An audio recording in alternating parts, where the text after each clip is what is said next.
Você recebe uma notícia pelo WhatsApp. O que é que você faz? A. Você pega a notícia e já compartilha, sem nem ver o que foi que leu. B. Você lê a notícia até o final para saber do que se trata e tudo mais. Ou C. Você vai olhar a fonte para ver se a notícia é verdadeira ou não. É sobre isso que a gente vai falar agora, sobre as fake news e como a gente cai fácil nelas.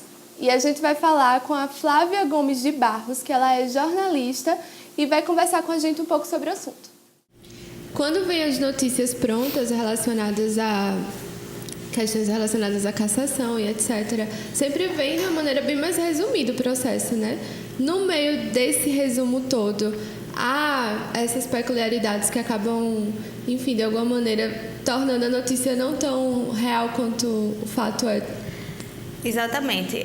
Geralmente, né, o público final, né, o leitor, o telespectador, ele só quer saber por que o político foi cassado ou por que o político foi devolvido ao mandato, né? Se foi corrupção, eles acham que o tribunal não fez mais do que a obrigação. Se devolver o mandato, se houve alguma denúncia, eles acham que a gente está beneficiando o político A ou B.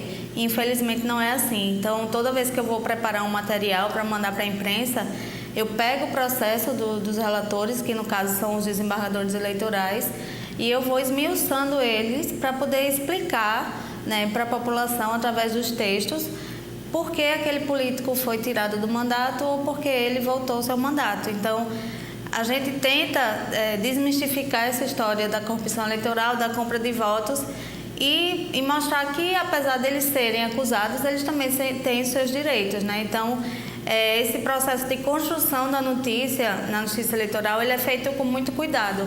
E como é que as fake news, elas começam a afetar, assim, o teu trabalho, o dia a dia também, no órgão que você trabalha, ou em outros locais que você já trabalhou como jornalista? Olha, em ano eleitoral, ano passado, eu tive muito trabalho com as fake news, principalmente aquelas que se relacionavam à urna eletrônica.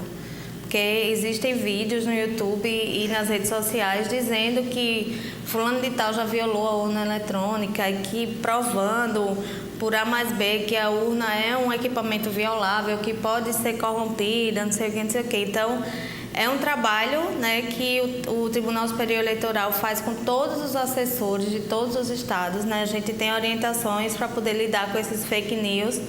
Agora a gente já está na parte mais de ignorar, né? Porque são notícias de vários anos, todo ano eleitoral eles pegam o mesmo vídeo e disseminam e tal. Então a gente faz o contrário.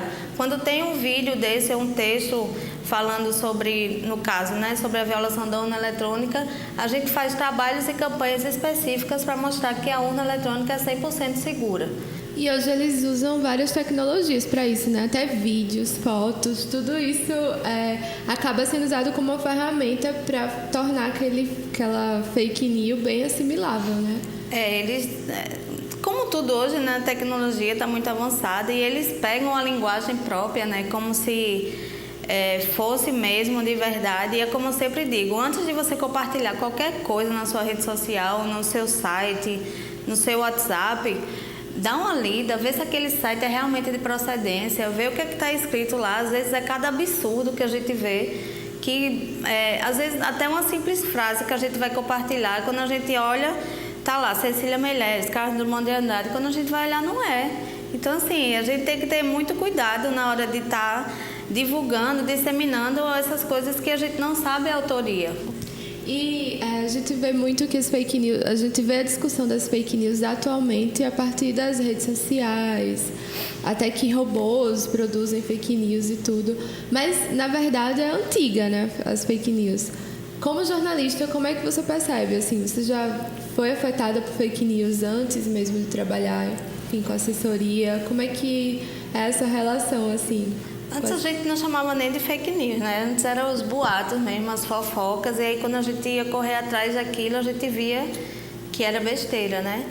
Então, antes, o jornalista ele não tinha o que a gente tem hoje, que é a facilidade também de ir mais rápido, descobrir que aquilo é um boato, que aquilo é falso. A gente, às vezes, usava o telefone. Eu sou da época que a gente mandava release pelo fax ainda. E, hoje em dia, é tudo bem mais fácil de se chegar realmente no final. Hoje é mais fácil ter fake news, mas também é mais fácil checar, né? A veracidade. Exatamente. A gente recebe mais fake news, mas na hora que a gente recebe, a gente consegue ver que é uma falseta ali na mesma hora, né? Já está muito na cara, assim. Tá joia. Obrigada, Flávia. Obrigada a você. Vamos ouvir agora os jornalistas da Gazeta para ver quem é que já foi vítima de fake news. Notícias falsas na verdade, são piadas que são contadas via internet e, assim, certa vez eu alguém me manda um post via internet dizendo que alguém tinha sido eletrocutado no shopping, no banheiro do shopping, no secador de mãos. Eu nunca ouvi dizer que a energia, se conseguisse eletrocutar alguém pelo vento. Então, são coisas assim. E as pessoas acreditam. Quer dizer, você vê posts assim, de supostas entrevistas ou narrativas de pessoas famosas que não tem nada a ver com elas. As pessoas colocam na boca dessas pessoas, circula. E uma grande parte da população que acessa, de internautas que acessam essas notícias, acreditam, né? Terminam acreditando e reproduzindo, replicando ela, compartilhando. Recentemente, no período da chuva mesmo, chegava muita notícia, muito vídeo de coisas assim, de enchentes passadas, que não eram de agora. Então, isso dá muito trabalho, às vezes, para a gente poder verificar se é verdadeiro ou não. Essas notícias, às vezes, realmente atrapalham o nosso trabalho aqui. Acho que as pessoas costumam repercutir aquilo que é sensacionalista. Então, acho que não só política, como tragédia, como acontecimentos ligados à morte de pessoas, já vi várias coisas nesse sentido. Acho que as pessoas deveriam ter muito cuidado nisso aí, até porque, por exemplo, notícia de morte. Se a família souber antes, né, por notícia falsa, eu acho que é bem perigoso, né? Acho que as pessoas deveriam ter mais cautela ao repercutir isso, para não causar alarme nas pessoas.